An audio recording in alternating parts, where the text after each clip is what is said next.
Well, that was cruel. They better renew this darn show. Ugh. Hey, Drew here with Plot First. I'm going to talk about the last two episodes of the first season of Barkskins. But before I get into that, with spoilers, you've been warned. If you're new to the channel, if you're just stopping by, please consider subscribing so that you can see my new videos on upcoming shows, movies, books, and other entertainment as I put them out. Now, getting into these episodes of Barkskins, man, I found that simultaneously extremely tense, compelling, intriguing, and very, very engaging, and very, very frustrating because I can't believe they did that at the end of the second episode that they aired last night, which was entitled The Black Sun. I can't believe that they had me. I completely predicted what was going to happen, which was that the Iroquois were going to attack Wobeck. So I completely guessed that. It was not exactly subtle that that was going to happen from the trailers. But there's such a difference between a beginning of season battle and an end of season battle. Because I would argue, if you've seen Westworld, you know what I'm talking about, where you have this moment that you know is coming and you're getting excited and you're like, oh, this is going to be great. And then it ends. And you're like, oh my goodness, they're going to make me wait till next season. And you think, well, next season will be great. And you're still kind of excited. You're like, yeah, they kind of delayed my gratification. But you're still happy with this show because they gave you this tantalizing teaser of what's to come. But then the next season comes, and the thing that you thought was going to be front and center and that was going to have all the focus ends up being kind of peripheral and rushed. And as I said, there's a world of difference between a climactic battle in a show and a season opener battle, just in the way that they're staged, because you know that they're going to be rushing through the potential slaughter at Wobeck in order to get the gears of the plot for the next season going. And I really hope they do get a next season, because I'd at least like to know where some of these plot lines go. And I definitely give them another chance to build on what they've established this season. I think there's a lot of good actors in this show, a lot of intriguing characters, and there's a lot at play. But I am not going to deny the fact that I'm very frustrated that they didn't just give us a climactic battle / slaughter at Wobeck, which we all kind of knew was coming. I think that's very, very frustrating. But what did we get in these two episodes? I'm going to focus on that instead of what we didn't get.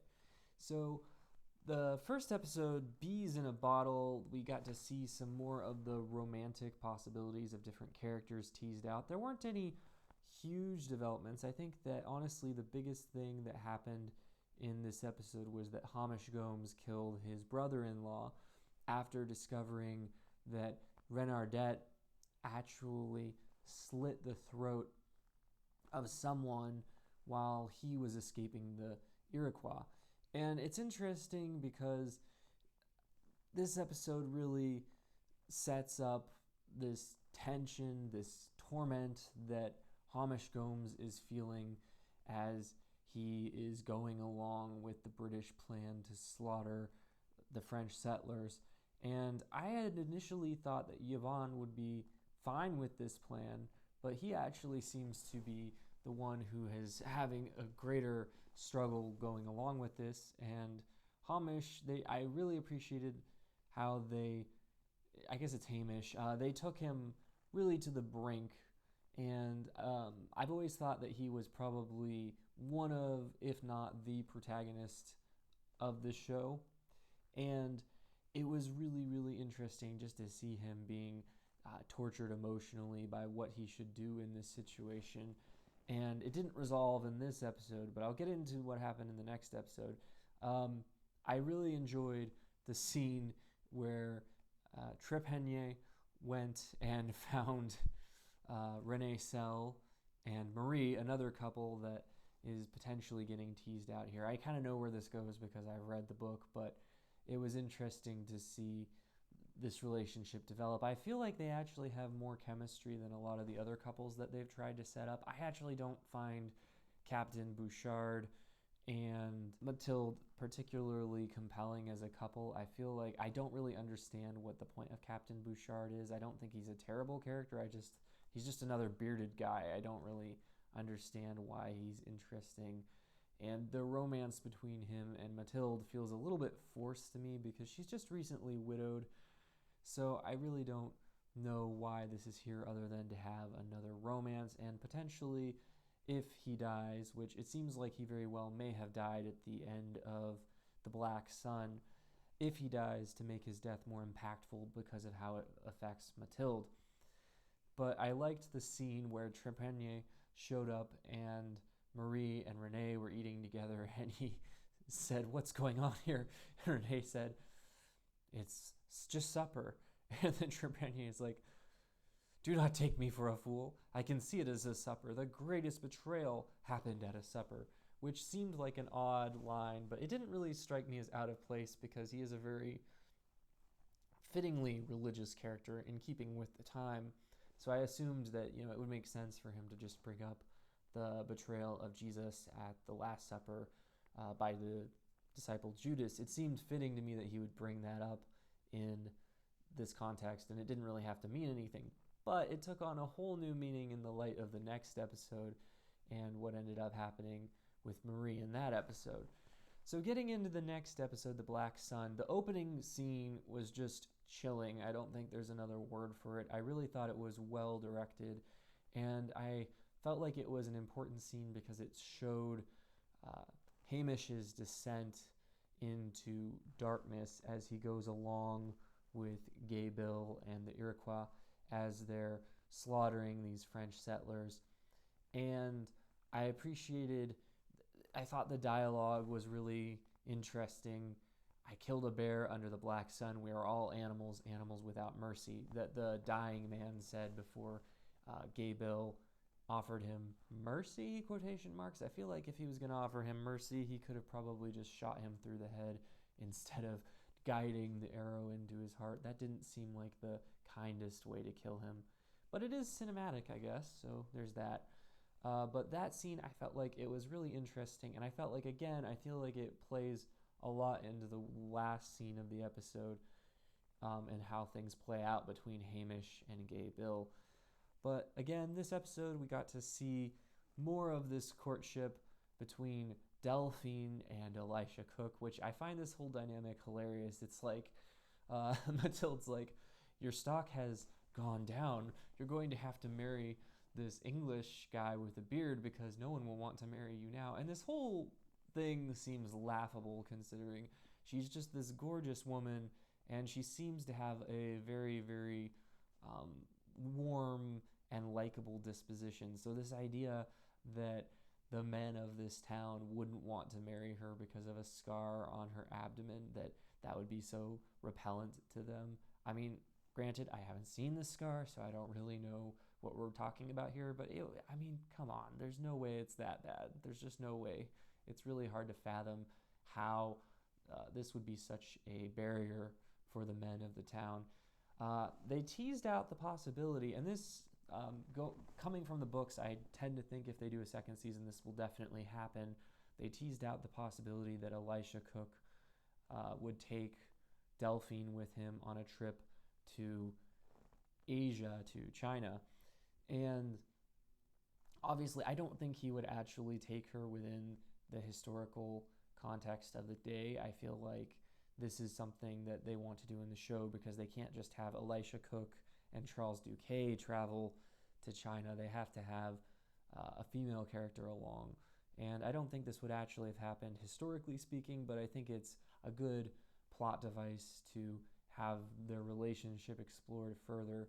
And I kind of expect that there's going to be some complications in their relationship, potentially with Charles Duquet, who was making some power moves this week. He definitely wasn't sitting still as he handed over the barrel of pistols to the Iroquois, who had said that they would not attack the French at Wobec if they received the pistols, but they would, basically burn and slaughter the whole place if they didn't receive them. Of course, it was plain as day that wasn't to be trusted, but Charles Duquet is in it for himself, and he got paid handsomely, and we'll see how he feels about his decision if they make another season. I enjoyed the scene between Renee and Charles Duquet where they kind of squared off, and Renee kind of took his bearings of who Charles Duquet was, and I thought it was a very telling scene because I think it's going to seem for a time as though Charles Duquet's path is the right one and as if it's the one that leads to success. But I think in the long run, this story will show that Renee is actually the man worth emulating in the way that he is learning to embrace this new land and in the way that he plays the game squarely and honestly and isn't out just to get power and amass wealth to himself. But we'll see where this goes. Hopefully. I don't have 100% faith that this will get renewed, but I feel like they wouldn't have gone with such an aggressive cliffhanger if they didn't think they had a good shot at renewal. And hopefully enough of you are checking this show out on Hulu and on National Geographic Channel that they'll feel like there's enough of an audience for this to bring it back. I felt like the character that stood out the most in these two episodes was Hamish Gomes. In the first episode, how he ended up killing his brother-in-law and seemingly committed himself to doing what the company called on him to do no matter what. But in the second episode, I thought it was really well done, the way that Aneurin Barnard acted out his torment and the way that Zahn McClarnon kind of played his conscience and questioned what they were doing. And it was good that they really pushed, I really felt like they did a good job of pushing Hamish to the edge where you felt like he was almost, he had almost gone to the point of darkness, of no return, but at the last second he made a last-ditch effort to try and protect Woback. And that was revealing to the Iroquois that it was not the French that killed their tribesmen, but it was actually the English after they had hired them to carry out a raid on the French settlers. But that wasn't going to stop the Iroquois from going and raiding the fort. And I thought the scene, the way it played out with Gay Bill just kind of quietly sitting there watching Hamish try to persuade the Iroquois to not go through with their plan, and even revealing things that theoretically could have led the Iroquois to kill both him and Gay Bill. I thought the way he quietly just stood there was quite telling. He's a very calm and in control character, and he beat Hamish to the draw and shot him first. So one of the rare instances where a protagonist in a TV series got outgunned by a villain. And I wasn't entirely sure if Hamish was going to die here. I really didn't think he would because I felt like he was too important a character. But on the other hand, since Game of Thrones, you can never really know what a show will do. I've seen lots of shows that killed off characters that you would have thought they would never dare to. And I think it's been inspired in a large part by Game of Thrones. But thankfully, Renardette came to his rescue and killed the Iroquois young brave that was about to end Hamish's life. But like I said, I thought it was interesting how the start of this episode kind of played into the end, how you have the mercy being offered to this dying settler at the beginning of the episode, and at the end of the episode, Hamish is struggling and gasping for breath and kind of wanting mercy for himself.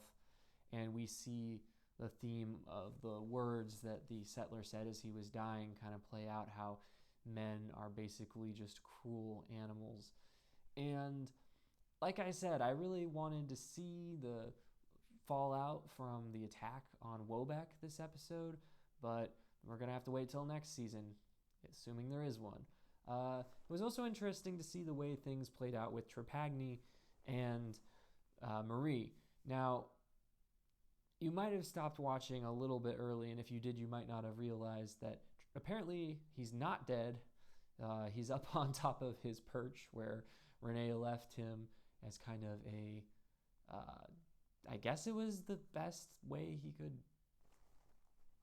furnish him a funeral. I guess they were really just setting up this scene where he comes to and is looking out across the landscape, but it was not a very practical way to, or a very dignified way to take care of the dead, in my opinion. I feel like, though, if he had buried him, obviously that would have caused issues for Trepagny, as he has to somehow unearth himself. It would be just like the movie with Ryan Reynolds. Anyway, so apparently he's not dead, but it seemed very clear that Marie had poisoned him. But I guess one indication that she hadn't actually intended for him to die was she had already told him that she knows how he ends. So she might be setting him up to die. Maybe she's setting him up for the Iroquois to come and kill him here. But at the very least, she didn't directly kill him just yet. And I think that given the way that they portrayed him in this show, it seemed a little harsh for her to kill him. I think that if she had done it in the book, it probably wouldn't have seemed that out of place, since he was a much more villainous character in the book. But here, I feel like he is a lot more sympathetic, and you see even Renee being like, he deserves better than this. I'm going to go and place him up on this perch so that at least he has like a dignified end. So those are my thoughts on these 2 episodes. I really thought the end of the season was tense and engaging and had a lot of interesting teasers for where the story could go in another season. But again, I feel like this is a hard show to expand upon, because I feel like it's hard not to feel like a retread of what's already happened. And I think they're clever to send Elisha Cooke potentially off to China, because that is, a way to kind of expand the horizons of this show beyond just Canada and the New World. But we'll see where this goes. Let me know what you think in the comments. Please consider subscribing to the channel if you enjoy what I'm doing. And as always, you can watch more videos right now.